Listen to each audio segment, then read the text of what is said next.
Bonjour tout le monde, bienvenue à Un peu de crime dans ton café, je suis votre animatrice, c'est Catherine, et comme toujours, j'ai un excellent accent, et je suis avec Audrey. Bonjour Audrey, comment ça va? Ça va bien dans ma tête, moins dans mon corps, mais ça va. Dans ton corps et dedans Dans ta tête, il y avait autrefois un petit roi. J'allais dire un petit rhume. Oh, il y a un petit rhume. T'as scrappé ma chanson. Excusez. Bon, donc oui, c'est ça. Mais on est toutes. Mais c'est moi aussi, j'ai les sniffles. Alors, c'est ça, si la voix de Catherine est un petit peu muffled parce qu'elle a un masque, parce que moi, je pouvais pas porter de masque parce que j'ai besoin de porter mes lunettes. Ouais, alors, c'est ça. Audrey faisait ça difficile. Elle voulait mettre sa grippe partout dans son micro. Exactement. Et moi, je voulais pas que la grippe se rentre dans mon micro. Alors, j'ai mis un masque. Mais je pense qu'on m'entend bien quand même parce que j'enseigne avec un masque. Voilà. Je pense vraiment pas que ça change ma voix. T'as appris à projeter. Ben oui, on dirait que je suis un enfant du théâtre. Ou un enfant du cirque. Alors aujourd'hui, on va commencer par remercier toutes les sympathiques personnes qui sont venues à notre meet and greet de Jonquière. Merci! Merci C'est tellement beaucoup. le fun! Merci pour les cadeaux. Mon Oui. Dieu! Absolument! On s'attendait pas à ça, mais pas pantoute. On a reçu des cadeaux, on était tellement touchés, puis là, je veux dire, vous l'avez vu quand vous êtes arrivés, les gens qui sont concernés. Moi, je venais juste de dire à Audrey, il y a probablement personne qui va venir. Puis Audrey m'avait dit, c'est pas grave, on va juste manger, boire un café, puis partir. Mais non! Non seulement vous étiez au rendez-vous, mais vous êtes arrivés d'avance. Comme nous autres, on était à une demi-heure d'avance, on est rentrés 2 minutes après, il y avait des gens. Écoute, J'étais- on a eu le temps de jaser. J'étais complètement éblouie. Oui, par votre présence. Vous étiez des belles personnes. Oui. Merci d'être venus, c'était vraiment incroyable. Merci Jonquière, c'est une très jolie ville avec des gens très sympathiques. Si Oui. vous vous demandez quoi faire dans notre beau Québec, passez donc par le Saguenay. C'est magnifique avec des belles personnes. Oh, absolument. C'est vraiment magnifique avec des belles personnes et des beaux paysages. Et c'était beaucoup de route pour aller à Jonquière, mais c'était le fun parce que quand on a du fun, le temps passe plus vite.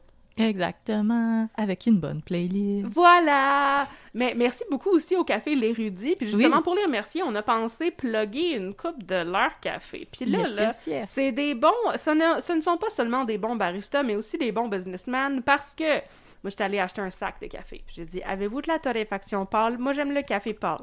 Puis ils m'ont dit, oh, on a une torréfaction brune. J'ai dit, ah! Et là, ils m'ont dit, mais on en a aussi une autre, torréfaction mi-brune, que tu pourrais peut-être aimer. Puis là, si t'achètes 2 sacs, on te fait un rabais. J'ai dit, OK. Je suis gullible comme ça. Fait que là, j'ai acheté un café et je vais vous parler d'un des deux aujourd'hui. Dans le prochain épisode, on va vous parler du deuxième concept. Alors, le café que j'avais à l'œil au début avec mon amour pour la torréfaction pâle, c'est le café Terzo, qui est un café espresso. C'est fait pour être fait en espresso, mais tu peux l'acheter en grain complet, comme moi j'ai fait. C'est un café qui a une origine mixte. Guatemala et Antigua. Antigua.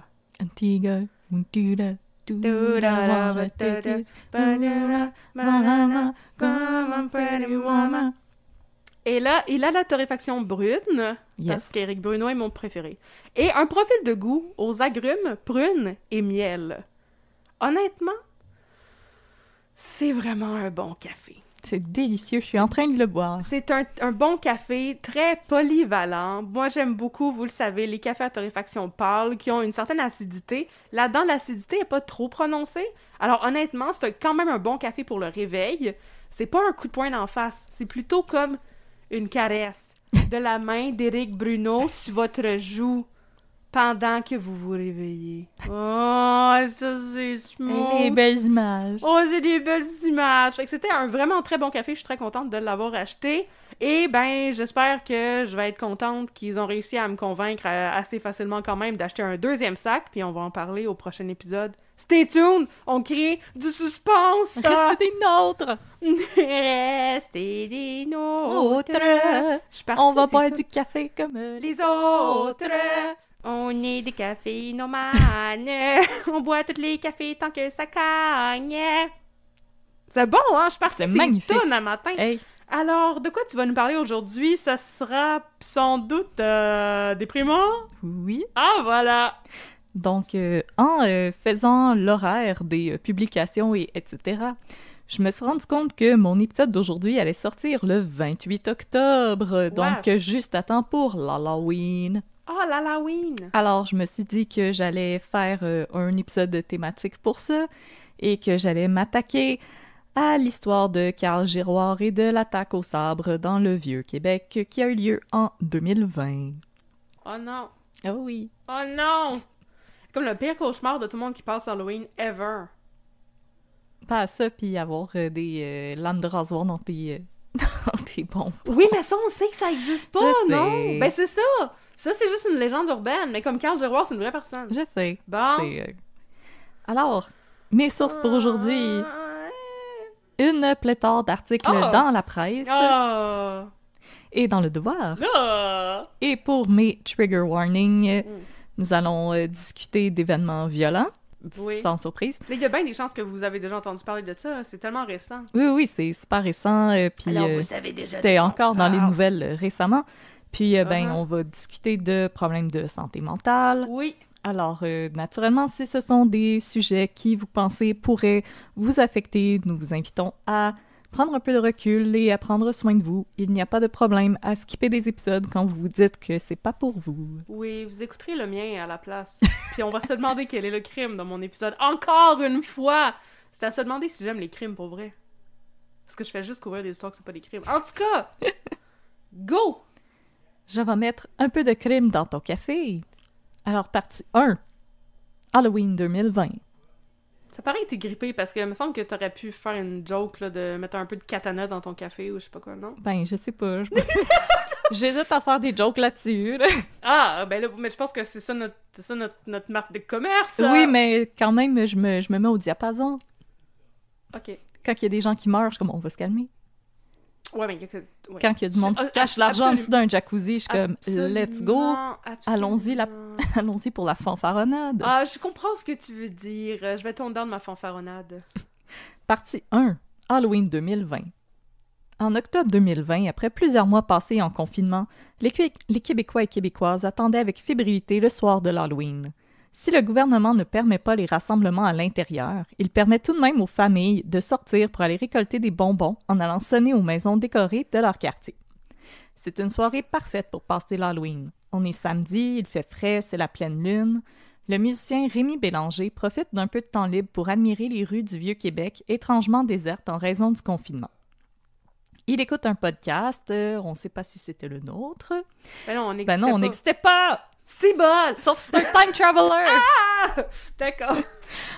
En profite pour prendre quelques photos du château Frontenac. C'est à ce moment qu'un homme masqué et entièrement vêtu de noir s'approche de lui, une longue épée de type katana à la main.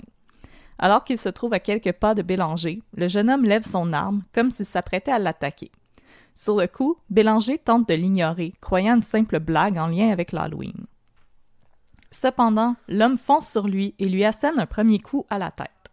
Sonné, Rémi Bélanger s'effondre au sol et sent que l'homme le frappe avec son épée, lui faisant subir plusieurs coupures au dos et aux mains.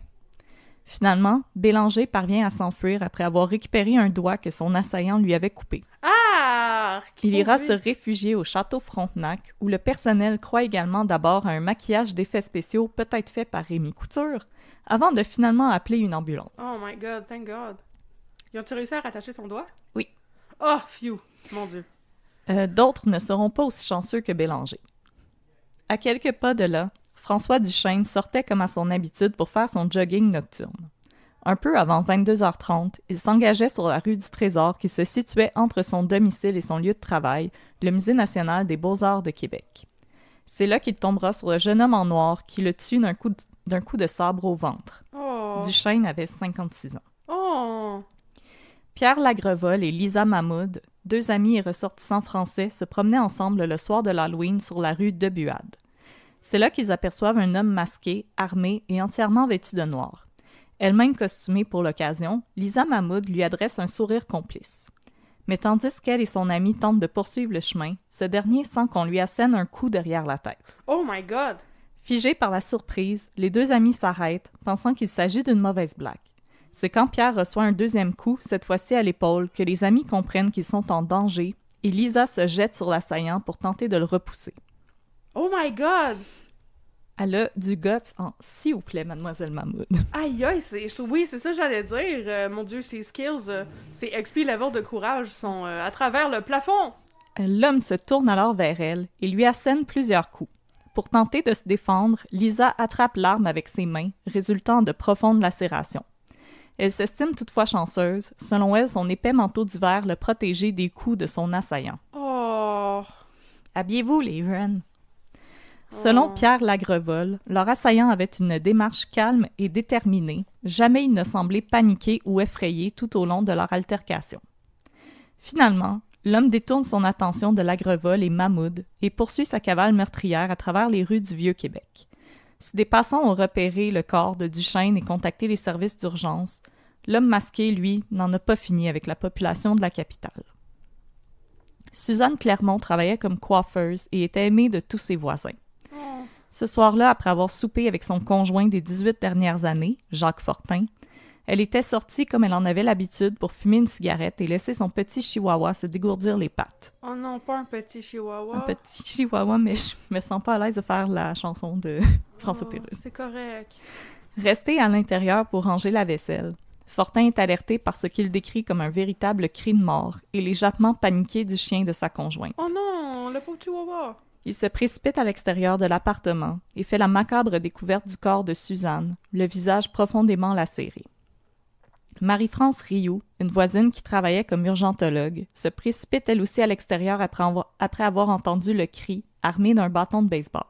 Oh my God, stat! Les femmes dans cette histoire-là... sont vraiment incroyables. Ça me donne de l'espoir pour la race humaine. Yes. Malgré ses efforts pour venir en aide à sa voisine et amie, Suzanne Clermont décède sur place de ses blessures. Elle avait 61 ans. Oh non! Gilberto Lucio Porras Alvarado et 3 de ses amis se promenaient costumés sur la rue des Remparts. C'est là qu'ils seront accostés par un homme masqué et entièrement vêtu de noir. Si Alvarado croit d'abord que comme lui, l'homme est costumé pour une fête d'Halloween, c'est en voyant le reflet des lampadaires sur la lame que l'homme avait à la main qu'il comprend qu'il ne s'agissait pas d'un simple accessoire. L'homme s'approche de lui et lui dit « Joyeux Halloween » avant de le frapper à la tête. Oh my God! Ce qui est comme un détail qui m'a fait froid dans le dos. Oui, absolument. Pris de panique, le groupe se disperse sur la côte de la Canotterie. À 11h57, le service de police de la ville de Québec publie un avertissement sur les réseaux sociaux. Le SPVQ recherche activement un homme qui aurait fait de multiples victimes à l'aide d'une arme blanche. Selon nos informations préliminaires, le suspect est habillé en médiéval. Les incidents sont survenus dans le secteur de la colline parlementaire, 6 vues, 911. Message suivi d'un deuxième avertissement. Évitez le secteur de la colline parlementaire, le suspect n'est toujours pas localisé. Pour les citoyens de l'ensemble de la ville, on vous demande de rester à l'intérieur. Oh mon Dieu, c'est vraiment terrifiant! Oui, en effet. Finalement, c'est aux alentours de 1h du matin, le 1er novembre, qu'un officier du port de Québec en patrouille repère un jeune homme entièrement vêtu de noir, étendu au sol, les pieds nus. L'officier avise la police qui procède aussitôt à l'arrestation de Carl Giroir, 24 ans, devant l'espace 400 et l'emmène à l'hôpital pour qu'il y soit traité pour une hypothermie. Okay. En tout, 2 heures se sont écoulées entre la première attaque et l'arrestation du suspect. La première victime de Giroir, Rémi Bélanger, sera transporté d'urgence à Montréal dans les heures suivant l'altercation. Il est coupé à la hanche, au crâne, à la poitrine et au bras. Grâce à une opération de plusieurs heures, des chirurgiens parviennent à sauver la main de Bélanger pour qu'il puisse poursuivre sa carrière de musicien. Ben là, son gagne-pain! Voilà, mais je tenais à comme vous dire que ça finit bien pour d'autres personnes. Ouais. Il va y avoir un silver lining à la fin de l'épisode, restez avec nous. Ouais, mais je peux-tu faire le commentaire là, de la police sont donc bien des incultes, les ninjas, c'est pas médiéval? C'est comme pas des vases concomitants, là, ces histoires. Ben moi, en fait, je suis juste confuse parce qu'il y a des images captées par des caméras de surveillance Ouais, de je les Carl ai Giroir qui vus, se ouais. promène puis il est juste habillé en noir. Ouais, c'est ça. Moi, je les ai vus. Il a pas l'air d'être habillé en chevalier pantoute, là. Non, il y a plus l'air d'être dans le Matrice, même. Oh, la matrice. OK, oui. Mais c'est donc... Ouais, c'est donc bien terrifiant. Mais bon, on n'est pas le Fashion Police. On est... Ne sommes-nous pas le Fashion Police, je te demande? Mais, On est en legging puis en t-shirt. Hey, je suis full le Fashion Police. T'as pas vu ma blouse qui est en fait un pyjama? Personne ne vrai. le sait. C'est ma plus belle blouse. Parce de trop de style. Mais, ouais, je voulais raconter... Ça n'a pas rapport pantoute. Mais... Tu sais, c'est parce que ça arrive pas, nous autres, là, qu'on a comme des alertes sur les réseaux Non. sociaux de la police qui dit « Restez chez vous » et tout. Ça m'est arrivé quand j'étais à Londres. C'était vraiment... Il y avait un active shooter dans le quartier où est-ce que mon amie elle vivait. Puis moi, je m'en allais la rejoindre, puis elle m'a envoyé des annonces, puis elle était comme « Faut pas que tu t'approches de la rue Oxford, qui est une des grosses rues de magasin, là. Il y a un active shooter sur Oxford, tout est en lockdown depuis 30 minutes. Oh mon Dieu, c'est terrifiant. » Je sais, c'est terrifiant, c'est ça! My God. Je peux pas imaginer à quel point le monde avait peur quand ils ont reçu cette alerte-là. Non. Puis merci de pas nous écrire. Mais imaginez si la madame avec un bat de baseball, elle avait eu un gun. C'est pas un Non. argument qui m'intéresse. C'est vrai. Partie 2. Un jeune homme solitaire. Le 2 novembre, les policiers procèdent à une perquisition du logement de Carl Giroir, situé à l'angle de la rue Vaudry et de la place Brosseau, à Sainte-Thérèse. À l'intérieur de l'appartement, ils font 2 découvertes étranges. D'abord, une croix du chaos, soit une étoile à 8 branches, tracée à l'encre noire sur un miroir, ainsi qu'une épée enfoncée dans le matelas de la chambre à coucher du suspect. Une étoile à 8 branches? Oui, celle qui est... Ben, non, tu peux faire toutes les gestes que tu veux avec Mais tes toi, doigts, tu comprends Tu pas peux c'est le quoi. googler, je te donne la permission. Ah, c'est gentil! Interrogés par la police, les résidents de l'immeuble à logement n'ont que très peu de choses à dire sur Giroir. Il venait de Sainte-Thérèse? Oui. On va y revenir. OK. Selon un de ses voisins d'étage, le jeune homme se parlait parfois seul, mais l'ensemble de leurs interactions se limitait à de simples formules de politesse. Selon la concierge de l'immeuble, Giroir lui semblait une personne parfaitement normale, un jeune homme silencieux et sans histoire. Elle ajoute que le frère de Giroir habitait également l'immeuble et que les deux avaient une bonne relation. D'anciennes connaissances de Giroir ne sont toutefois pas du même avis. Il voulait qu'on l'appelle le guerrier, déclare une ancienne élève de l'école secondaire des Patriotes à Saint-Eustache, soit la même école que Giroir avait fréquentée. Selon son témoignage fait aux médias, Giroir ne faisait partie d'aucun gang et s'isolait souvent dans la cafétéria ou à la bibliothèque. Elle ajoute que le surnom venait d'une fois où Giroir s'était présenté à l'école le jour de l'Halloween, déguisé en guerrier samouraï. Selon un ancien ami d'enfance de Giroir, celui-ci était d'humeur assez changeante et pouvait parfois se montrer rapidement agressif envers son entourage. L'événement fait des vagues jusqu'à l'Assemblée nationale, où les chefs de chaque parti prononcent tour à tour une brève allocution en l'honneur des victimes. Pour sa part, le premier ministre François Legault déclare que les événements du 31 octobre 2020 sont un réveil difficile pour les Québécois et les Québécoises. 2 personnes sont mortes de manière totalement injuste, tuées par un homme qui, de toute évidence, avait des sérieux problèmes de maladie mentale. Il conclut en affirmant devoir en faire plus sur le plan de la santé mentale. Et, en 2023, je peux fièrement vous annoncer qu'absolument rien n'a été fait. Je veux pas... Tug life. Je veux pas avoir l'air de, pardonner l'expression, enculer des mouches, mais ça se dit pas maladie mentale, non? Non, vraiment. OK. C'est ça que... Non, c'est pour ça que j'ai mentionné, je cite François Legault, pour montrer à quel point ce ministre est complètement déconnecté de la réalité. Mais là, tu sais, surtout, c'est un dur réveil. Excuse-moi, mais... C'est pas mon problème à moi, là. Non, mais tu sais, je sais pas... C'est pas moi qui gère les fonds publics, là, François Legault, là. Non plus, OK? Mais il y a bien d'autres affaires à faire, comme fermer les portes de l'immigration. Mais ce que je voulais dire, et bâtir un troisième lien. Ça, c'est important. Très important. T'as-tu vu les plans? C'est comme tunnel à 2 étages. Où s'en va? La technologie, le progrès, c'est incroyable. Fait en tout cas, non, je suis pas pour le troisième lien, c'est une joke. Mais ce que je voulais dire, c'est... Là, t'as pas parlé de ces diagnostics ni rien, mais je veux dire, la schizophrénie, ça existe depuis des temps immémoriaux. C'est pas un dur réveil pantoute, tu sais. C'est pas comme ça vient juste d'arriver, on sait pas c'est quoi. C'est pas un dur réveil, ça a toujours existé. Si tu dormais la tête dans le sable comme une petite autruche, c'est de ta faute. That's a you problem, François Legault, là. Mon Dieu, je pensais pas me fâcher si vite que ça dans ce son-là. Bon, je t'invite à te fâcher, là. Non, il y a des gros problèmes, puis c'est bien beau d'arriver à l'Assemblée nationale puis dire comme il faut qu'on fasse des actions concrètes. Puis je comme arrête de le dire, puis fais-le. C'est assez de niaisage. Puis en plus, on a un gouvernement majoritaire, c'est épouvantable. Je sais.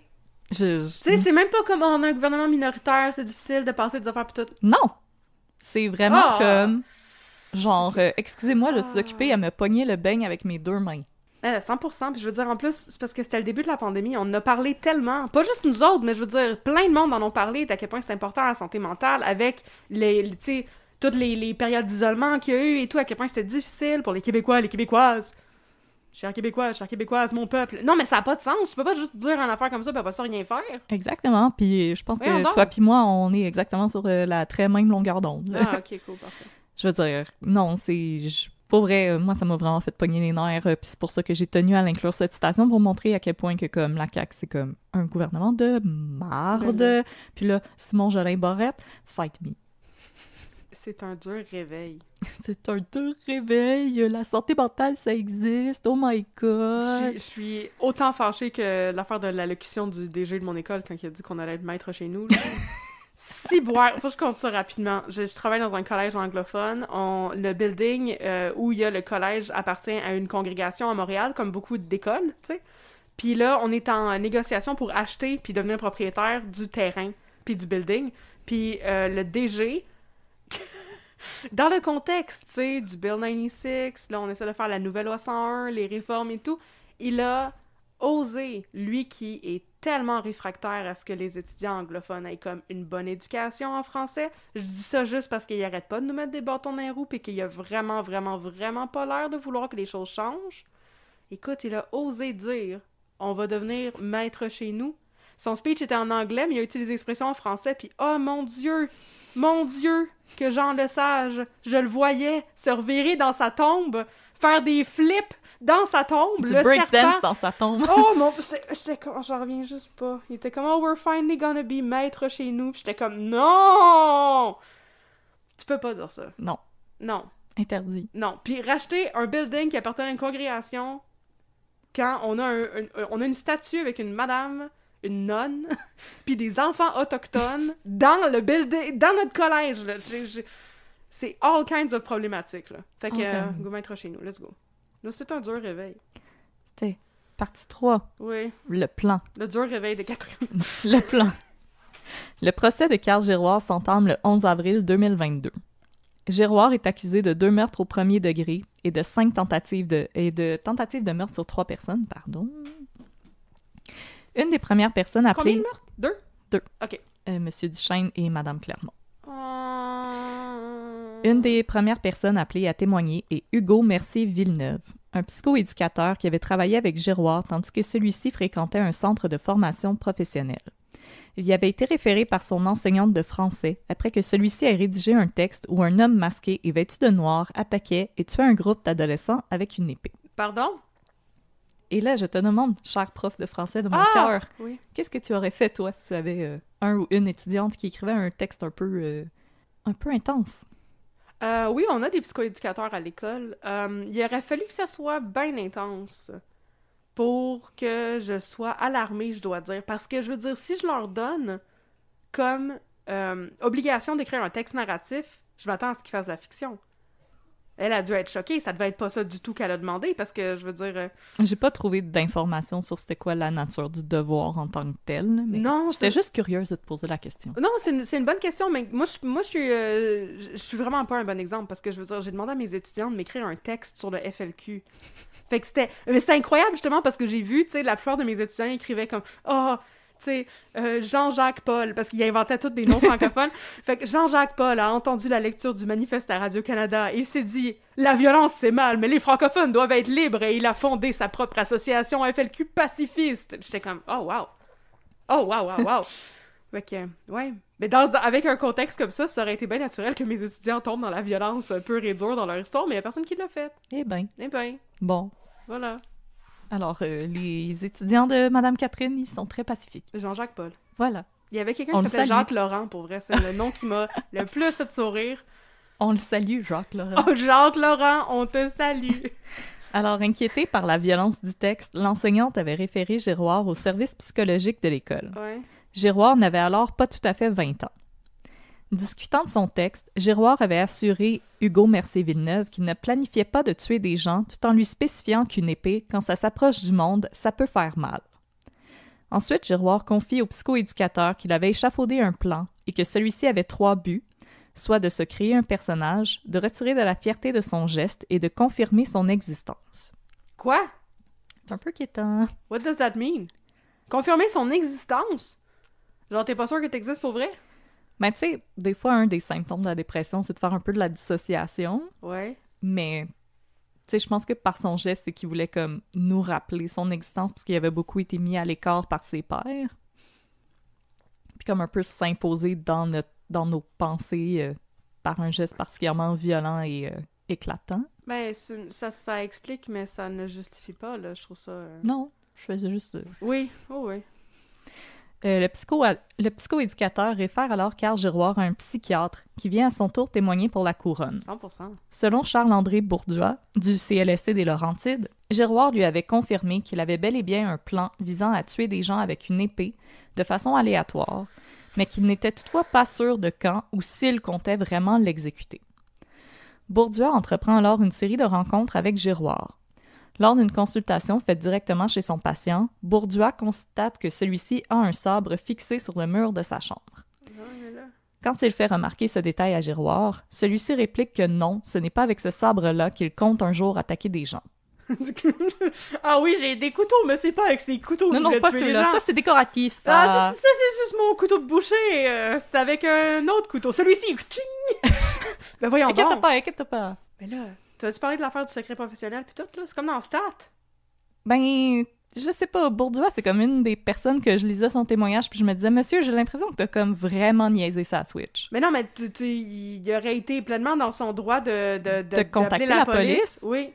Je veux dire, c'est pas normal là, que quelqu'un dise ça, mais bon, je sais qu'il y a des psychiatres, des gens qui étudient en psychologie présentement qui nous écoutent. Vous pouvez nous écrire pour nous dire, vous, qu'est-ce que vous en pensez, mais je sais pas, je veux dire, comme, tu sais, moi, je me rappelle quand j'ai comme eu des crises pendant ma dépression, la question numéro 1 qu'on me posait, c'était « As-tu un plan? » Ouais. Puis quand je répondais non, c'est là qu'on me disait « OK, fait comme, c'est correct, tu vas retourner chez vous, ton chum va être là pour comme s'occuper de toi. » Mais là, la personne, c'est comme « Oh oui, j'ai un plan, je vais acheter une épée, puis je vais tuer des gens. » oui. Je sais pas, il me semble qu'on commence à être pas mal concret, là. Ben ça non, commence absolument. à sortir de comme l'idéation pour aller dans le domaine du concret. Mais en plus, s'il va chez lui puis qu'il voit qu'il y a un sabre sur son mur, là, c'est un niveau de plus, là. Oui. En tout cas, vous pouvez nous écrire pour nous dire, vous, qu'est-ce que vous en pensez, là. Ça nous intéresse d'avoir des avis d'experts, gênez-vous pas. Experts et expertes, gênez-vous pas. Mais moi, j'ai l'impression que Bourdois, ça a branlé dans le manche un petit peu. Je voulais signaler qu'il y avait un vraiment beau nom, puis là, je suis contente de ne pas l'avoir fait parce que, effectivement, est-ce un branleur de manche? Je pense que oui. Un branleur dans le manche. Tous les manches. Carl Giroir aurait toutefois informé Bourdois qu'il n'était pas prêt à mettre son plan en action. Ben là... Qu'il voulait perfectionner son costume, se procurer une meilleure épée et se débarrasser de 2 tatouages qu'il avait au dos parce qu'il souhaitait être pur au moment de passer à l'action. Ça aussi, il y a comme... Ben là, yo! OK. Il y a un gros thought process, là. Je sais qu'on fait pas de armchair psychology, là, mais comme... Ben non, mais faisons-en, là. Je veux dire... Faisons-en. C'était pas mal élaboré, là. Ben là, oui. Voyons donc. Comme... à quel niveau, là-dedans, le psychiatre, il devrait intervenir puis dire OK, mais peut-être que la violence n'est pas la solution. Il me semble que tu as le droit de faire ça aussi, non? Me semble. Écrivez-nous un peu de crime@gmail.com, les gens en psychologie qui nous écoutent. Au fil des rencontres, le plan de Giroir s'adoucit et les idées noires du jeune homme semblent s'être dissipées jusqu'à ce qu'éventuellement, il ne compte plus que monter sur le toit d'une maison pour y brandir une épée. Quand même pas chill. Puis où est-ce que t'achètes ça, une épée? Sur Internet. Ah, OK. Parce que les magasins de médiéval sont pas mal tous fermés. Ben, c'est ça, j'allais dire. Puis anyway, c'était décoratif, là. C'était pas aiguisé, ces affaires-là. Ben non.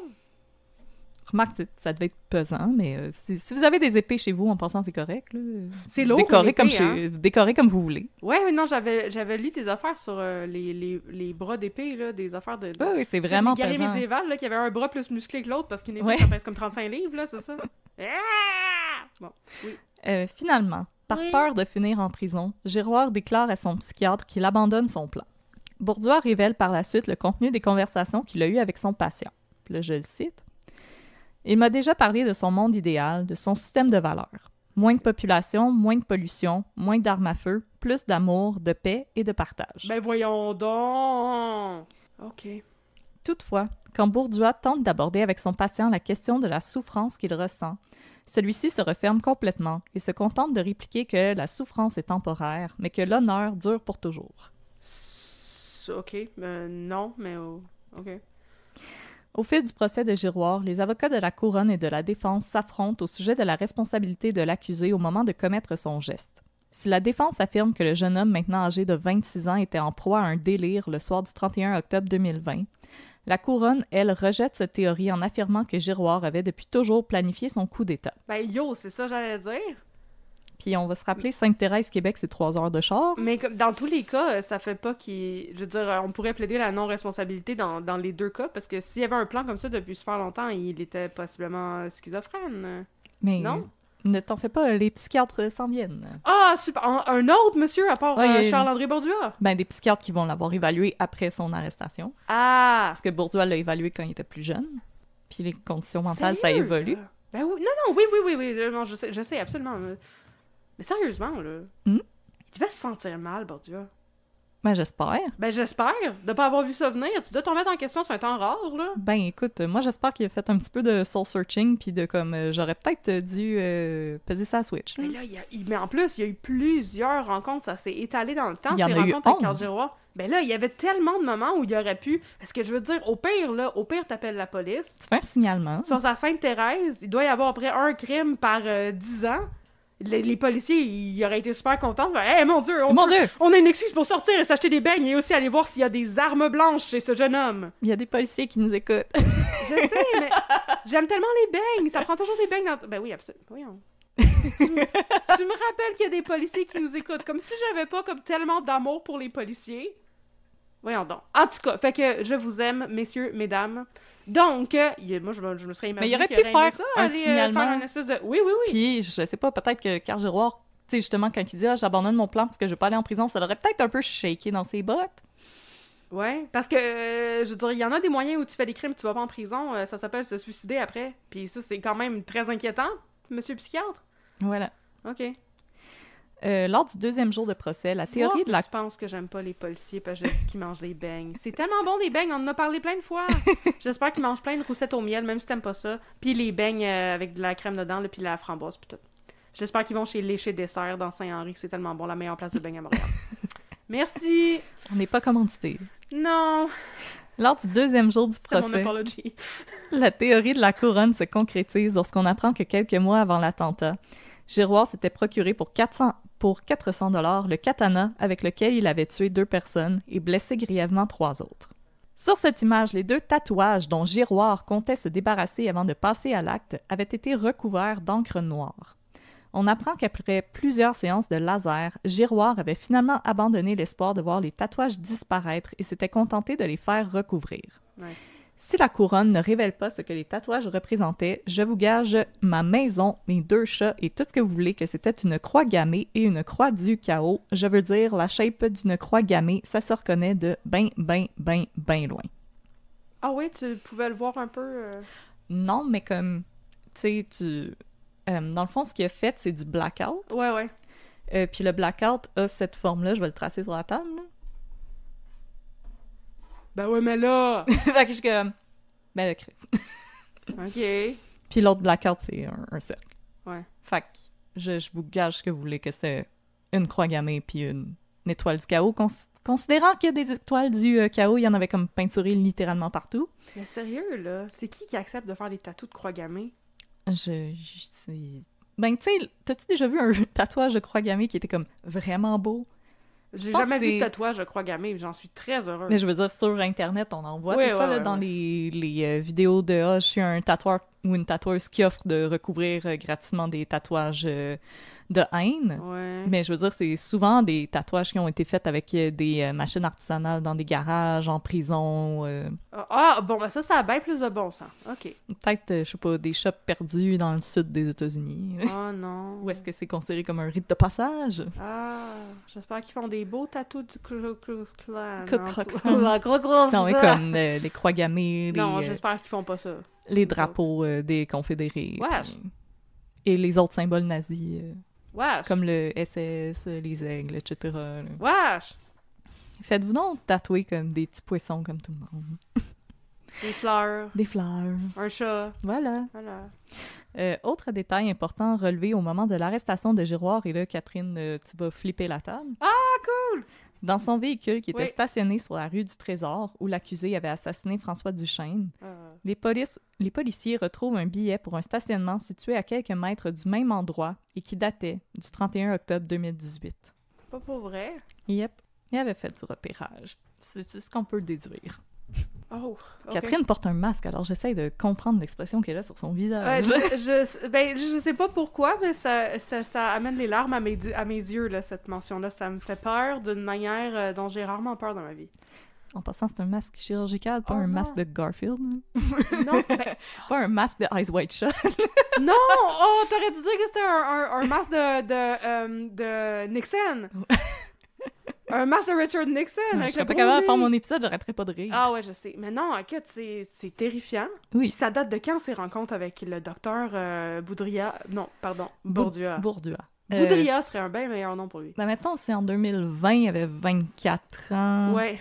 Puis 2018, ça veut dire qu'il en avait 22. Fait que Ouais. ça devait dater de comme... Ça disait un peu avant ses 20 ans. Fait que je vais dire 2015-2016. Tabarnak! Oh! Oh, ça me fait peur, mon Dieu. OK. Partie 4. Le droit de garder le silence. Oh, oui, ça. Ouais. Après de nombreuses interruptions dues à des éclosions de COVID-19 chez les membres du jury, Ah, maudit membre du jury. le procès peut finalement reprendre le 20 avril 2022.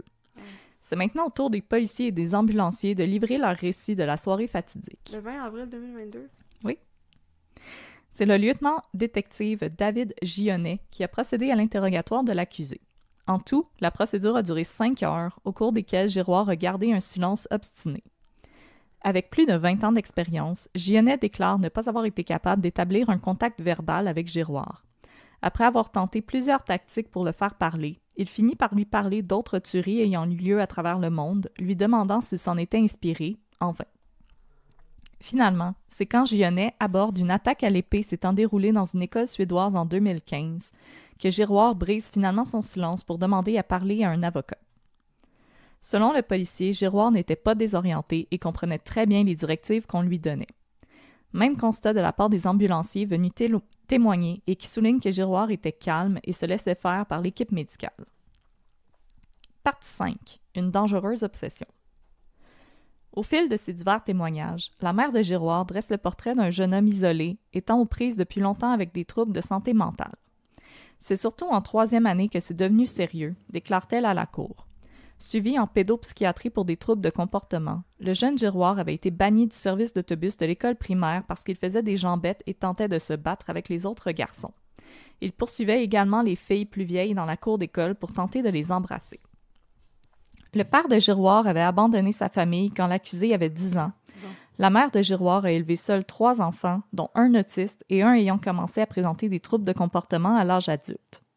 Vers la fin du primaire, Giroir se fait prescrire un médicament afin de traiter son hyperactivité, le Concerta.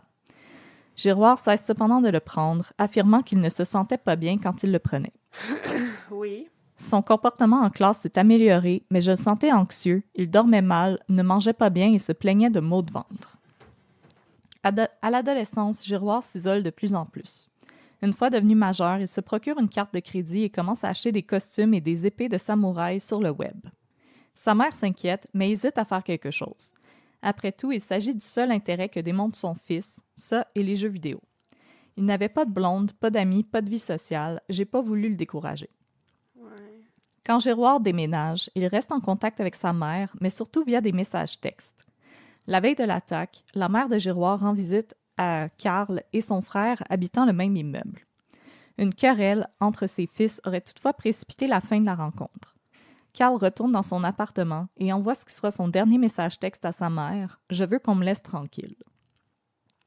Partie 6. Les deux Karl. Vient ensuite le tour de l'accusé de répondre aux questions de son avocat, Maître Pierre Gagnon. Dans son interrogatoire, Giroir avoue avoir tendance à mélanger le monde des jeux vidéo et le monde réel. Oh non. D'une voix claire, il explique que c'est aux alentours de ses 15-16 ans qu'il a découvert les jeux vidéo, plus précisément ceux mettant en vedette des personnages qui manient des épées. Oh non. Il soutient que pour lui, Cet univers fictif avait alors supplanté la réalité, particulièrement celle de l'école, pour laquelle il ne présentait aucun intérêt. Ensuite, il dit que c'est à partir de ses 18 ans qu'une mission s'était formée dans son esprit. Oh non. J'y pensais toujours. Chaque jour, c'était comme un deuxième monde dans ma tête que j'associais à cette mission. Il y avait un Carl Giroir qui ne pensait pas à la mission et un Carl Giroir qui pensait à la mission. J'ai jamais pu enlever ça de ma tête. Cette mission ne consistait pas à trouver une nouvelle planète pour y déménager 6 milliards de tatas. How dare you! Fallait que je light it up un petit peu. Ben oui, parce que j'étais encore sur le bord de brailler, mais oui, OK. Mais plutôt à tuer des gens pour attirer l'attention d'autres amateurs de jeux vidéo en ligne qu'il appelait ses alter-égaux. Selon lui, le Vieux-Québec était le décor idéal pour commettre son crime et la pleine lune encourageait son personnage à sortir. Dans son témoignage, Giroir admet également avoir des problèmes de santé mentale, sans toutefois préciser de diagnostic. Ouais. Maître Pierre Gagnon questionne ensuite son client sur l'impact de la pandémie sur sa santé mentale, laissant entendre que celle-ci s'était détériorée lors du confinement. Giroir répond qu'en mars 2020, il fait le choix de quitter son emploi pour bénéficier de la prestation canadienne d'urgence, la PCU. Il explique que dans les mois ayant précédé le soir de l'Halloween 2020, il n'avait aucune activité ou hobby, mis à part les jeux vidéo. Je buvais beaucoup de café, je fumais du hashish et je jouais juste aux jeux vidéo. Oh, ça, c'est pas bon, ça. Le jeune homme négligeait alors son sommeil et son alimentation et il pouvait lui arriver de jouer à des jeux vidéo pendant plus de 24 heures d'affilée. Le jeu de prédilection de Giroir était For Honor, un titre où s'affrontent des samouraïs, des vikings et des chevaliers et décrit en ces termes. À la suite d'un terrible cataclysme, 3 des plus féroces factions guerrières de l'histoire s'affrontent dans un combat épique pour leur survie. Rejoignez le combat et défendez l'honneur de votre faction en jouant un preux chevalier, un viking brutal ou un samouraï mortel. Oh non, l'honneur. Semez la destruction sur le champ de bataille dans ce jeu rapide qui allie le talent à un système de combat au corps à corps viscéral. Là, je tiens à préciser par contre, là, je blâme pas la maison qui a publié ce jeu vidéo-là, puis si vous jouez à ce jeu vidéo-là, comme il y a pas de problème, je veux dire, vous pouvez jouer à Mortal Kombat, Street Fighter, etc. C'est juste que quand... Moi, je connais pas ce jeu vidéo-là. Moi non plus. Je joue pas vraiment des jeux vidéo. Mon copain aime plus les jeux vidéo de puzzle aussi. Puis quand j'ai lu le résumé du jeu vidéo, c'est le fait qu'il y a comme beaucoup de mots qui sonnaient comme le témoignage de Carl Giroir. C'est comme la chose qui m'a vraiment frappée. Ouais. Fait que c'est pour ça que je l'ai inclus. Je vais taire le nom de la maison qui a publié ce jeu vidéo-là. Mm-hmm.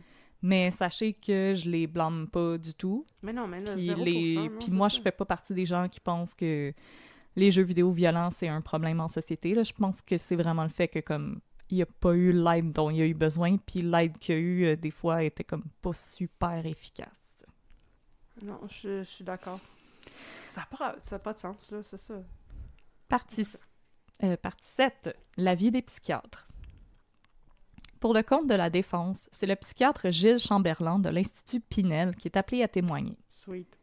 Selon lui, au moment de l'attaque, Giroir ne pouvait distinguer le bien du mal parce qu'il était en proie à un délire schizophrène. Ce n'est pas un délire, je ne sais pas ce que c'est. Il a couru après des personnes désarmées avec un sabre, se pensant courageux. Il était convaincu que les gens reconnaîtraient son courage. Toujours selon Chamberlain, Giroir n'est ni une personne narcissique ou sadique, mais se trouve plutôt sur le spectre de l'autisme. S'il y a des personnes qui sont sur le spectre de l'autisme qui nous écoutent présentement, vous n'êtes pas des personnes dangereuses. Non, c'est un trouble de santé mentale comme un autre. Puis je tiens toujours à mettre de l'eau dans le vin des témoignages, là, comme les gens atteints du spectre. Les gens qui se trouvent sur le spectre de l'autisme ne sont pas des personnes dangereuses, pas du tout. Mais là, je suis désolée, mais il me semble que être TSA, c'est pas du tout un trouble de santé mentale, non? Non, c'est un trouble du développement. Je suis pas sûre, mais je pense pas que c'est un trouble de santé mentale du tout. Mais ce que je tenais à dire, c'est vraiment... Une personne autiste n'est pas une personne dangereuse. Non, absolument pas. Mais je tiens à mentionner que je devrais recevoir mon doctorat honoris causa parce que j'avais dit qu'il était schizophrène. Clairement, je le mérite. Ouais, mais ça, c'est le psychiatre de la défense. Ben ouais, mais j'ai pas le droit d'être d'accord avec le psychiatre de la défense. Attends de voir venir le psychiatre de la couronne. OK, parfait. C'est quoi son nom, lui? Je m'en rappelle plus. Oh non! Ils ont des beaux noms jusqu'à là. Ouais, mais il est dans mon texte. Chamberlain. Pour lui, il faut être dans un monde sans technologie, sans voiture, chacun pour soi, comme si on était des survivants. Ouais, mais yo, tu joues à des jeux vidéo. Oui, OK. je sais. On peut penser qu'il invente ça, mais c'est pas mal ça un délire. C'est de la maladie, c'est un délire. Oui. Sinon, c'est difficile d'expliquer qu'un individu dise des choses comme ça. C'est un délire. Appelé. Je suis d'accord avec ça, là, je comprends pas.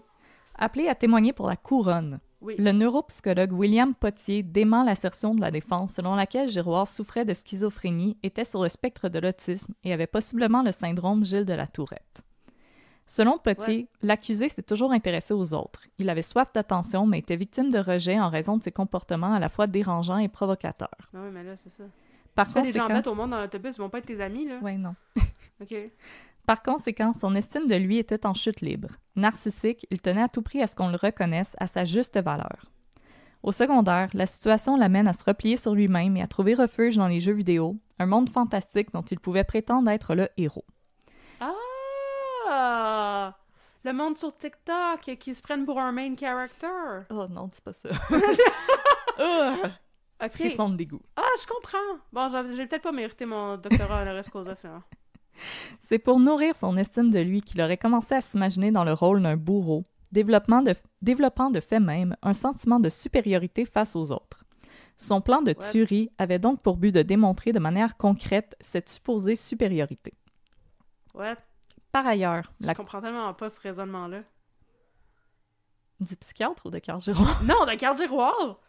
Je veux dire, les bourreaux, c'est des bourreaux. Oui. Les... Puis ils sont pas mal des... Tu sais, les je bourreaux, sais pas c'est si... des bourreaux, c'est pas des rois. Les rois tuent pas du monde. Je sais pas s'il y a des gens Je comprends pas. qui nous écoutent, qui ont déjà lu Dieu, nous seuls pouvons de Michel Foucault. Non, je l'ai pas lu. Rappelez-vous que les bourreaux, c'était comme des rejets complets de la société. Ben, 100%. Parce que justement, leur emploi, c'était comme... En même temps que les gens tripaient à aller assister à des exécutions, il y a personne qui voulait aller prendre une bière avec le bourreau après. Ben non, il y a personne qui veut faire le dirty work, là. C'est... Ouais, je pense qu'il manquait peut-être un petit peu de cours d'histoire... Ou de cours de français où il aurait lu Dieu et nous seuls pouvons de Michel Foucault. Mon Dieu, mais je ne lui souhaite pas. Il me semble que c'est pas une lecture pour un cours de français, ça. C'est plus pour je un l'ai cours de lu philo. en français, En secondaire 4. Pour vrai? Oui. Ah, mais je trouve que c'est bien plus pour un cours de philo ou de politique, là, que tu pourrais discuter de... Ouais, mais c'était un récit historique, c'est pas de la philosophie. C'est de la fiction. Non, je sais, mais je veux dire, c'est comme... Je me rappelle pas pourquoi qu'on lisait ça, par exemple. Ben, c'est ça que je me pose comme question, parce que c'est plus quelque chose pour réfléchir que quelque chose pour être entertain. Par ailleurs, la couronne insiste sur le fait que vers l'âge de 10 ans, Giroir avait rencontré 2 pédopsychiatres qui ne lui avaient pas diagnostiqué de schizophrénie ou d'autisme, mais plutôt un TDAH pour lequel on lui avait prescrit du Ritalin. Médicament que Giroir avait cessé de prendre au moment des faits qui lui étaient reprochés. Je pense pas que c'est la faute du Ritalin non plus. Là. Non, moi non plus. OK. La couronne s'attaque également à la crédibilité du docteur Chamberlain, Ben oui! l'expert de la défense. Elle affirme que celui-ci avait un biais de confirmation, puisque le lendemain des attentats, soit le 1er novembre 2020, il avait accordé une entrevue à la radio, au cours de laquelle il avait affirmé que, selon lui, il ne faisait aucun doute que le suspect dans l'affaire souffrait de troubles mentaux. Oh non! Ah, c'est pas un bon look, ça, M. Chamberlain. Non. Oh là là. En plus du neuropsychologue William Potier, le psychiatre Sylvain Fauché, aussi de l'Institut Pinel, viendra témoigner pour la couronne. Au moment de son contre-interrogatoire, les arguments de la défense se font de plus en plus wild. Tout d'abord, Maître Pierre Gagnon demande du tac au tac au docteur Fauché si tuer des gens pour faire changer la société et nous ramener à une époque médiévale, ça a du bon sens. Impassible, le docteur Fauché fait référence à l'État islamique. Quoi? Ce n'était pas leur intention de nous ramener à une époque où la femme n'a aucun droit et il fallait faire des actes de violence pour y arriver. Hein? Gagnon tente de réfuter cette affirmation en disant qu'avec un tel raisonnement, on finirait toujours par trouver un groupuscule au fin fond de la planète Terre, prêt à passer à de tels actes. Hein?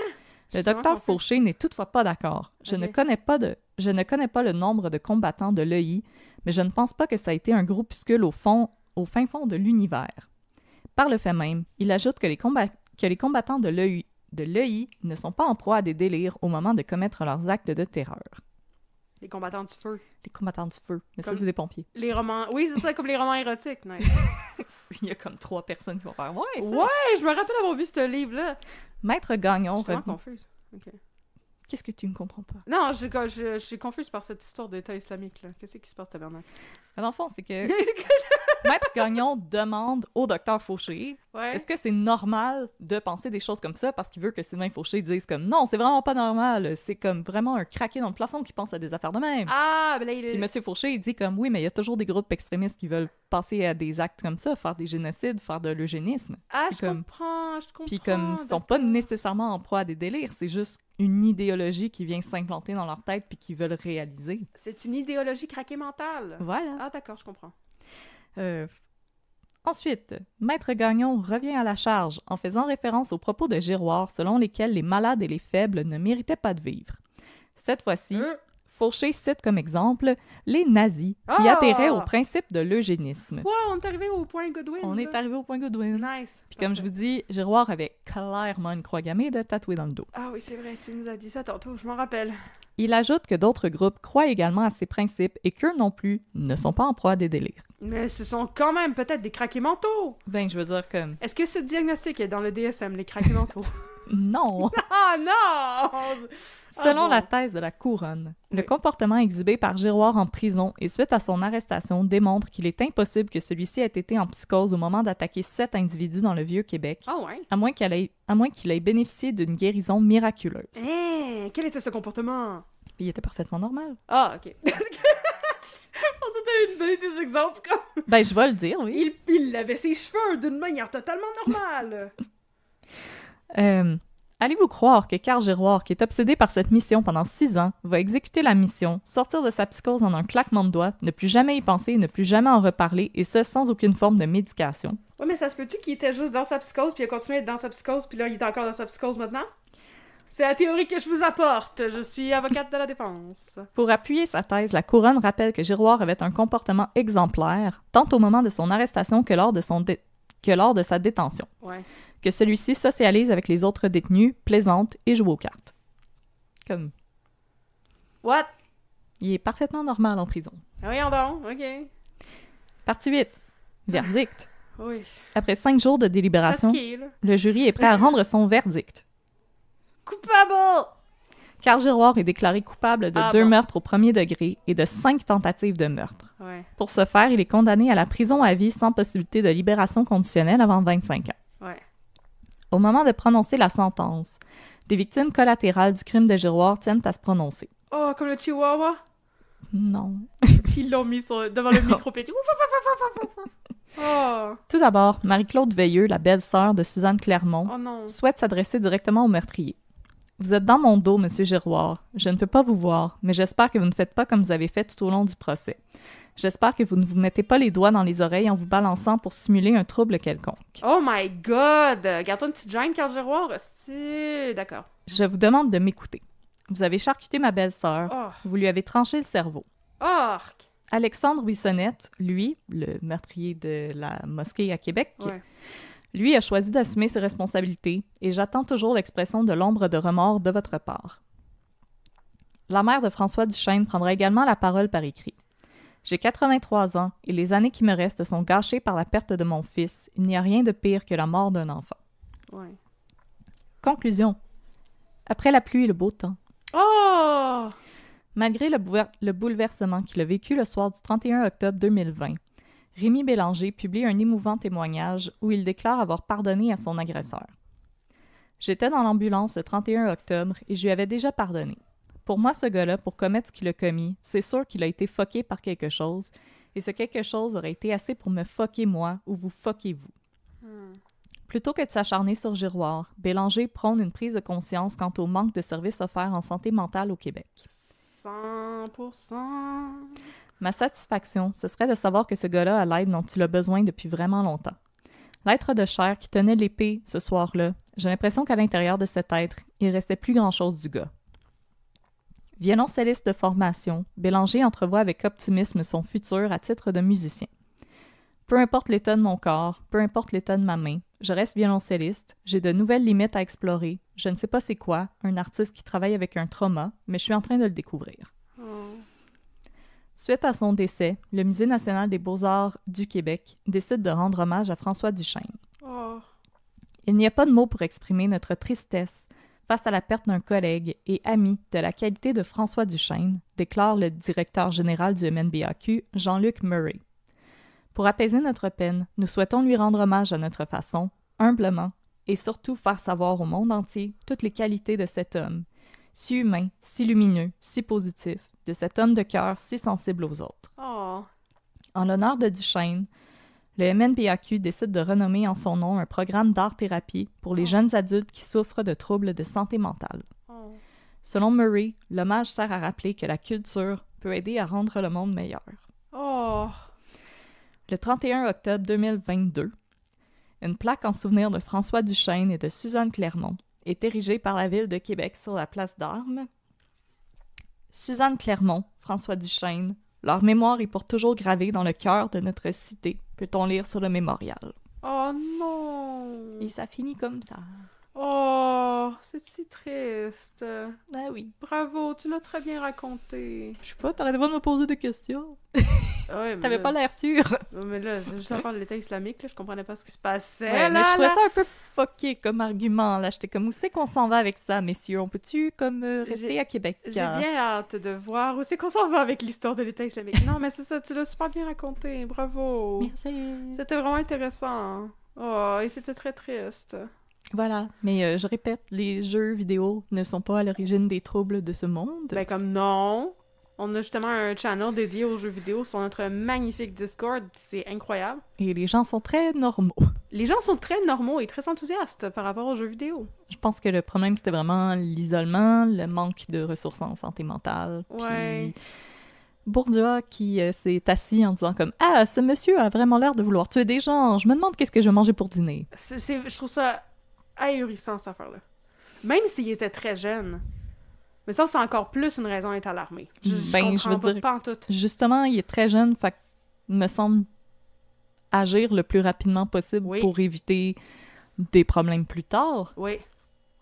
Ah. Mais en faisant mes recherches, j'avais retrouvé aussi des entrevues à la radio avec Paul Arcand où on relatait qu'est-ce qui se passait pendant le procès. Puis justement, Paul Arcand s'est beaucoup arrêté sur le cas du Dr Bourdieu, puis demandait à ses invités si, selon eux, Bourdieu avait fait un bon travail. Puis Ouais. le nerf de la guerre, c'était vraiment le travail du Dr Bourdieu. Puis Ouais. je pense que Paul Arcand était vraiment pas d'accord avec cette partie-là quand Mais non, je comprends.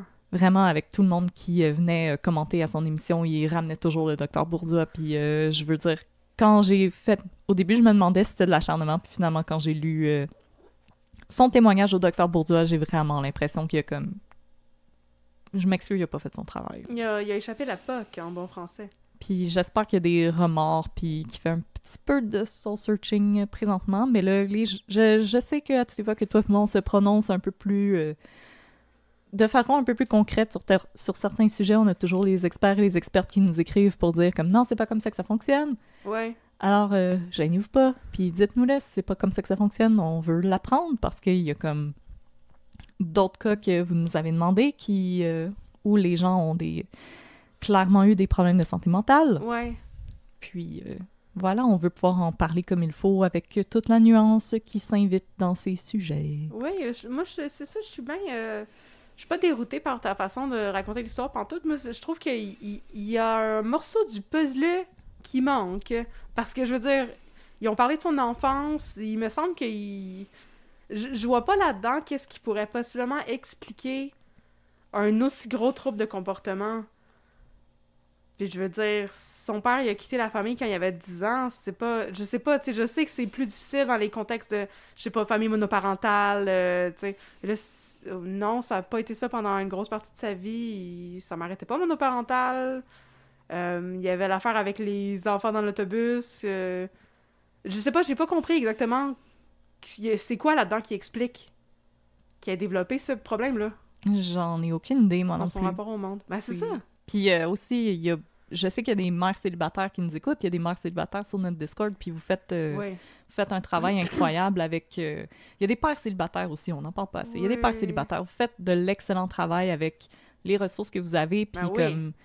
Tu sais, moi, je suis pas à l'aise aussi, là, dans les cas de procès pour meurtre, où est-ce que, comme, faut toujours mettre l'accent sur le fait qu'il y avait une mère célibataire, je veux dire, comme... Non, j'avoue. C'est pas... J'en sais tout ce que je disais. c'est pas un lien automatique... c'est pas un lien automatique à faire, là. Ah, il y avait une mère célibataire. Je veux dire, je connais... J'ai une de mes très bonnes amies qui a été élevée par une mère célibataire, puis elle va très bien, puis elle a eu une très belle enfance, et elle est encore une très belle adulte avec une super belle relation avec sa mère, là. C'est comme... Les deux vont pas ensemble, puis je trouve qu'on met beaucoup de blâme sur le dos des mères célibataires. Oui. Quand je pense qu'on devrait plus se regarder en tant que société puis se demander si les mères célibataires ont assez de ressources. Oui, absolument. Mais c'est pas exactement ça que je voulais dire. Non, je sais, mais je tiens à préciser ma pensée. Je veux plus dire que, tu sais, quand on entend parler justement des gros tueurs en série aux États-Unis, des trucs comme ça, il y a beaucoup de trucs dans l'enfance. Ils ont vécu des traumas. Oui, des abus sexuels, mettons, ou comme de la violence au sein de la famille, ou tu sais... Là, je comprends pas là-dedans qu'est-ce qui fait qu'il aurait développé ce problème-là dans son rapport au monde. Je sais pas, honnêtement. Honnêtement, je m'attendais, quand j'ai fait mes recherches, à quelque chose de... Tu sais, je m'attendais à trouver quelque chose comme ça, qu'il était arrivé quelque chose quand il était plus jeune, où je me demandais s'il était comme tombé dans un rabbit hole sur Internet, puis qu'il avait subi une radicalisation, comme Alexandre Bissonnette, c'était son cas. Mais non, je trouvais rien d'autre qu'une personne isolée qui jouait beaucoup aux jeux vidéo. Mais je veux dire, moi-même, je l'ai eu assez rough à l'école secondaire, puis comme... Je sais pas, là, j'ai pas envie de passer ma revanche sur le monde en entier, là. Mais non, c'est ça. Puis, tu sais... Mais tu sais, je conçois aussi que j'ai eu le privilège d'être suivie en thérapie, puis que maintenant ça va mieux, puis j'ai été suivie par un médecin, mais comme... Je veux dire, non, j'ai pas envie de faire quelque chose de même, là, ça me parle pas du tout. Je veux dire, je peux avoir de la compassion pour quelqu'un qui l'a eu rough au secondaire, qui s'est fait écœurer. Je veux dire, c'est vraiment difficile, puis je pense que des fois, on comprend pas à quel point ça fait des marques vraiment profondes. Mais comme moi, ce que ça a fait, c'est plus que j'ai comme de la misère à faire confiance aux autres, mais pas au point d'éprouver comme des désirs de violence envers la société en général, là. Je veux dire... Moi, je pense que c'est vraiment plus une question aussi de comme dans les écoles, il faudrait trouver peut-être une manière de gérer un peu plus les éléments un peu chaotiques, mais même à ça, je travaille pas dans une école non plus, fait que je me prononce pas trop là-dessus parce que je suis pas une experte là-dessus non plus. Ouais, non, je comprends. Mais non, je vois pas qu'est-ce qui est arrivé pour qu'on en arrive là. Je pense que c'est vraiment une combinaison d'une personne qui avait besoin d'aide, qui en a pas eu, puis que les choses se sont exacerbées pendant la pandémie. Oui, absolument. Je sais que la pandémie, ça a été très difficile pour beaucoup de gens. Puis sachez-le, Catherine et moi, on vous le dit, on le dit, on le redit, allez chercher de l'aide. Je sais que c'est difficile, aller chercher de l'aide. Cet épisode-là nous l'a montré. Malheureusement, il y a beaucoup d'attentes, etc., mais on vous encourage quand même à aller faire ces démarches-là. Puis même au pire, là, si ça va vraiment pas, vous allez à l'hôpital puis vous demandez de l'aide. Oui, ça c'est vrai, ça c'est gratuit. Si vous êtes en crise, vous allez à l'hôpital, vous demandez de l'aide. Ouais, on va vous en donner. Absolument.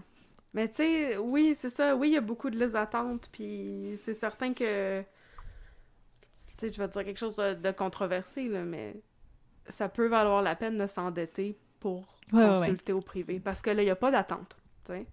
Fait que si t'es prêt à mettre 100$ sur ta carte de crédit une fois par mois, là, ça peut valoir la peine d'aller au privé.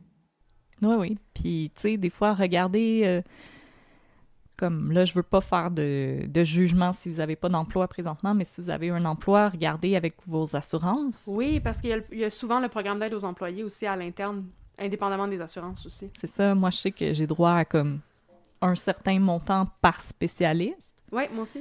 Donc, tu sais, je vous invite à comme aller voir votre employeur puis à voir qu'est-ce qu'il prévoit dans vos assurances.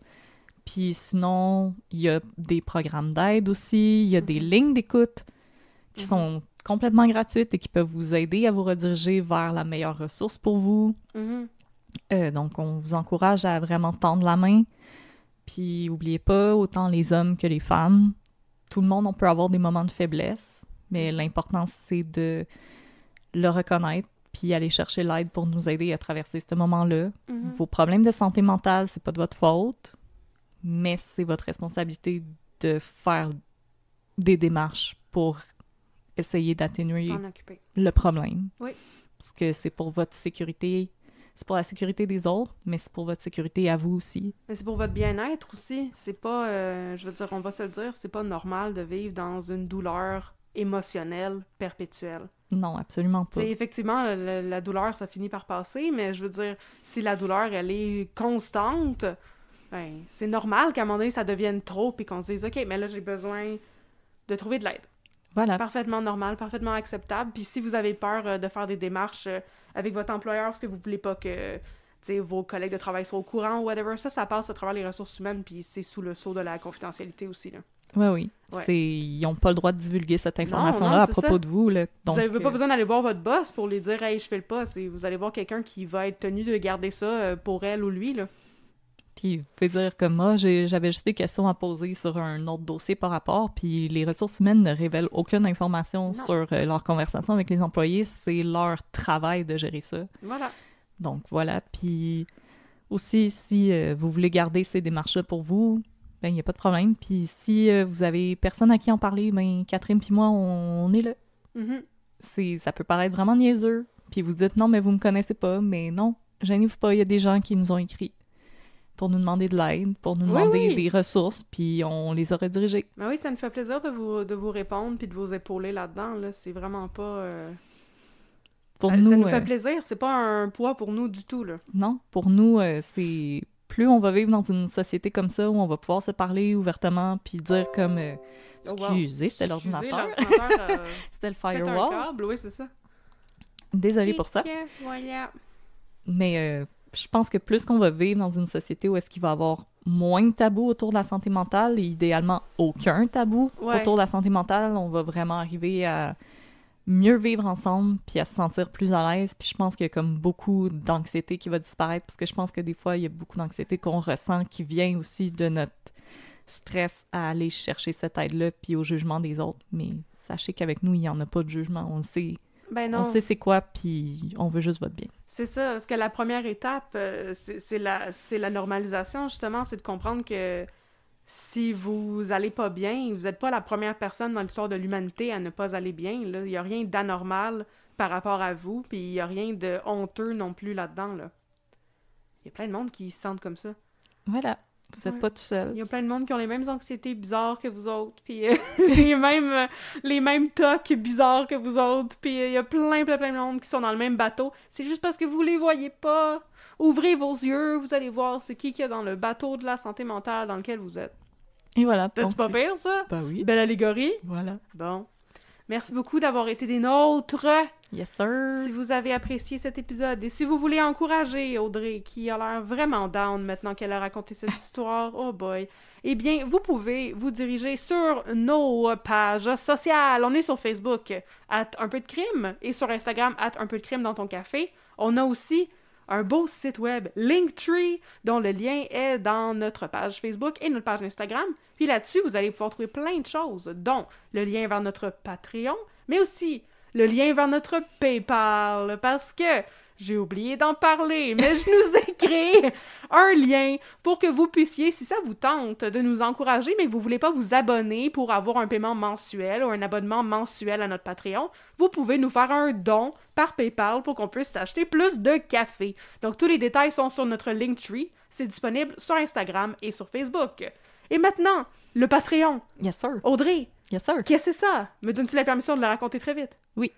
Le Patreon, c'est une plateforme où on peut soutenir des créateurs et des créatrices et vous nous encourager à continuer de produire plus d'épisodes pour vous. Et en contrepartie, vous recevez plein d'affaires incroyables comme l'accès à notre Discord et un shout-out en ondes et un rabais sur notre boutique Etsy, un rabais pour le reste de votre existence, ainsi que des épisodes bonus et des vidéos bonus où on goûte des cafés dégueulasses.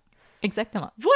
C'était très concis. Megan nous a dit que c'était trop long la présentation du Patreon. T'es même pas sur notre Patreon, Megan. Bon, on va continuer de le dire jusqu'à ce que tu joignes notre Patreon. Elle est pognée pour nous écouter parler à longueur de journée. Mais oui, mais c'est un privilège de nous écouter parler à longueur de journée. You are selling yourself short. Là. Ah là là. Ah là là. Alors, maintenant, nous allons saluer les nouveaux abonnés. Les nouveaux et les nouvelles abonnés. Merci, Marion Tossi. Oh, quel beau nom! Merci, Mylène Lessard. Merci Mélissa S. Merci Lucille Pérusse. Merci Léa Petitjean. Ah, ça aussi, c'est beau, Oui. ça.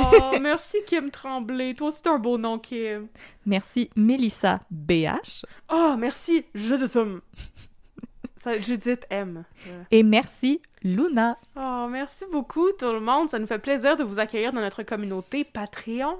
Et là- Discord. Et Discord, c'est vrai, notre Discord vraiment incroyable, où on discute de plein d'affaires super le fun. On fait le challenge de 30 jours de musique, où est-ce qu'on se partage des chansons chaque jour. On Oh yeah. discute de recettes, on s'en partage. On a un channel de pécheresse pour les sorcières d'entre vous.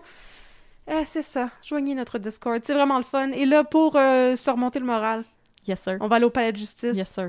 Éric Bruno nous attend. Éric Bruno nous attend. Là, Allons-y. on avait décidé tantôt de quoi qu'on allait parler, mais c'est bien trop triste, là, après toute cette histoire-là. Il me semble qu'il serait mieux de raconter quelque chose de plus amusant. C'est toi la maîtresse de toute la vérité. C'est moi la maîtresse de toute la vérité. Yeah. Très intéressant, parfait. Alors, on s'en va... Oh, mon Dieu! Je suis la dominatrice de toute la vérité. Ah, parfait. Alors, on s'en va au palais de justice pour vous raconter des beaux plotlines niaiseux de sitcom québécoises. Yes, sir! Yeah!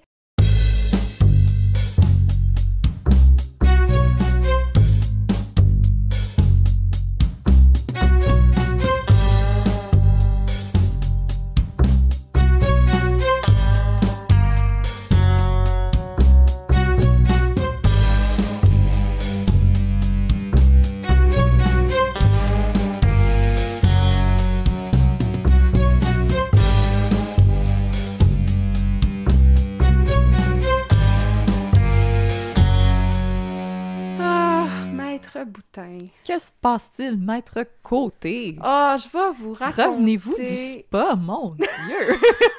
Vous dites ça à cause de mes beaux gants de coton? Oh oui! Oh, Et cette petite odeur d'eucalyptus! Oh, c'est une recommandation justement des gens sur le Discord du Palais de Justice qui m'ont recommandé, tous les maîtres qui m'ont recommandé d'acheter des gants de coton pour mes problèmes d'eczéma, parce que c'est pas facile de se laver les mains à longueur de journée parce qu'on enseigne dans un collège plein de gens qui toussent d'en face. Cessez de tousser dans la face, c'est pas correct. Mon Dieu, vous êtes... Moi, j'enseigne au cégep, en plus. Gardez-vous une petite gêne. Ouais. Mes étudiants, Ouais, vous ils êtes un toussent peu comme vieux des enfants pour ça, du primaire, là, comme juste la bouche ouverte.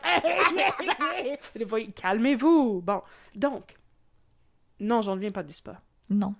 Dommage. Mais, je vais vous raconter, Maître Boutin, Oui. le plus beau meet cute de l'histoire de l'humanité. Ça Je involve suis prête. un petit monsieur à lunettes puis un Oh. ascenseur. Oh, Lali! Comme la Oh. chanson de Aerosmith. What? Mais oui. Love in the elevator. No, no, no, no, no, no, can't calm down. Love in the elevator. Je connais pas cette chanson-là. C'est correct, c'est pas très bon du C'est Aerosmith. donc ben bon. Oh my god! Oh my god! I could spend my life in this Oh non, c'est Armageddon! Je sais! Ok, alors. Donc, c'est l'histoire de Denis Bouchard. Yes. Comment il s'appelle? Marc quelque chose. Hugo? dans l'émission.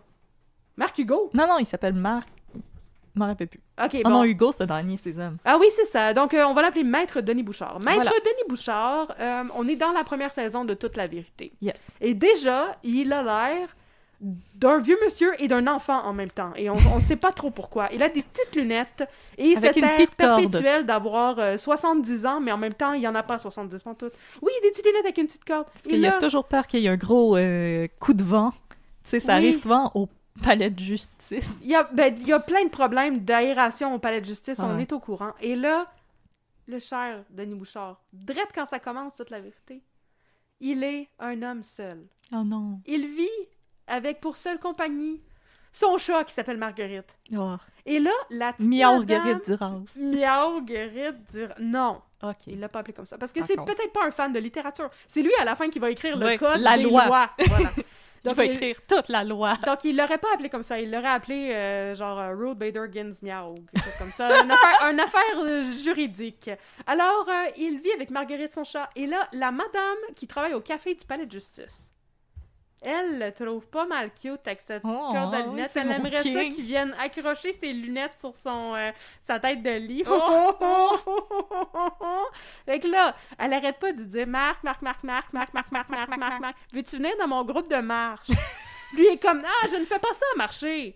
Je fais juste ramper. Puis là, il est Comme un serpent. il est comme bien mal à l'aise parce que, tu sais, il est plus vraiment dans le game. Puis là, lui puis sa femme, ils se sont séparés il y a un petit bout. Mais là, il sait pas vraiment comment rembarquer dans le game. Puis en même temps, on comprend qu'il est comme pas vraiment tant intéressé par la madame du café, mais il sait pas comment lui dire. Puis il est juste un petit peu, en bon français, une chiffre molle. Oh.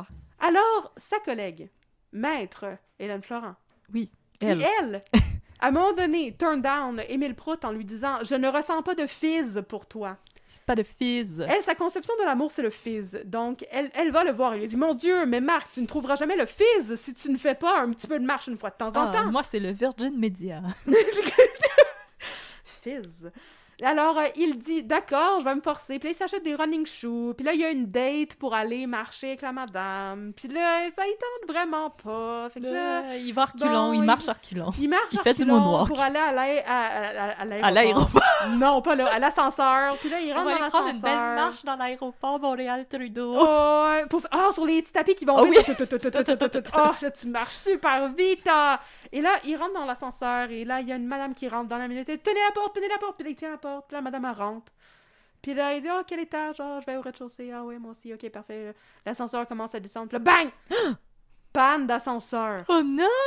Puis ils sont comme, oh mon Dieu, mais c'est épouvantable. Puis il dit, ah, attendez, j'ai la situation sous contrôle. Puis il pèse sur toutes les pitons. Puis il est comme, help, help, help, help, help. Mais il y a personne qui répond. Puis ils sont comme, bon, ben, on va devoir attendre. I guess this is all we die. Fait que là, il s'assoit à terre, là, elle ouvre sa boîte à lunch, ils ont les petites carottes, des petits céleris, les mangent des crédits ensemble. Puis à un moment donné, elle dit, peut-être que c'est le destin, hein. Puis il dit, oh, Peut-être. comment ça? Elle lui dit qu'elle s'appelle Lucie. Puis elle dit, je m'en allais en fait ce soir à un rendez-vous de rupture. Puis il est comme, non! Oh! Puis elle dit, ben oui, elle dit, je C'est sortais avec un une gars. date où est-ce que tu regardes Rupture? Non! Tu regardes pas Rupture dans une date parce que c'est trop triste, Rupture. Ok, Ça, c'est un ok. autre affaire. Un jour, on va te compter Rupture. Bon, ben là, non! Bon. OK. Elle s'en allait dans une date de rupture parce qu'elle sortait avec un gars avec qui elle savait là, que c'était doomed from the start. Oh non. Puis en fait, c'était doomed from the start, on va l'apprendre plus tard parce qu'elle sort avec un homme marié. Puis là, elle s'en allait pour lui dire que c'était fini. Là, elle dit peut-être que c'est le destin. Peut-être que je devrais pas lui dire que c'est fini. Peut-être que je devrais rester avec. Non, Puis là- madame, non. Marc lui dit hey, moi, je m'en allais dans une première date dans un club de marche auquel je voulais pas aller. Peut-être que c'est le destin. Peut-être que je devrais pas aller au club de marche. Puis là, ils sont comme et ensuite, l'ascenseur est réparé. Oh non. Mais vont-ils se revoir un jour? J'espère. Oui, ils vont se revoir bientôt. Dans un autre épisode. Je vais vous conter ça dans un autre épisode. L'amour, c'est beau, l'amour. Il y avait du fils dans l'ascenseur ce jour-là. Yes. Et aussi des Virgin Mary.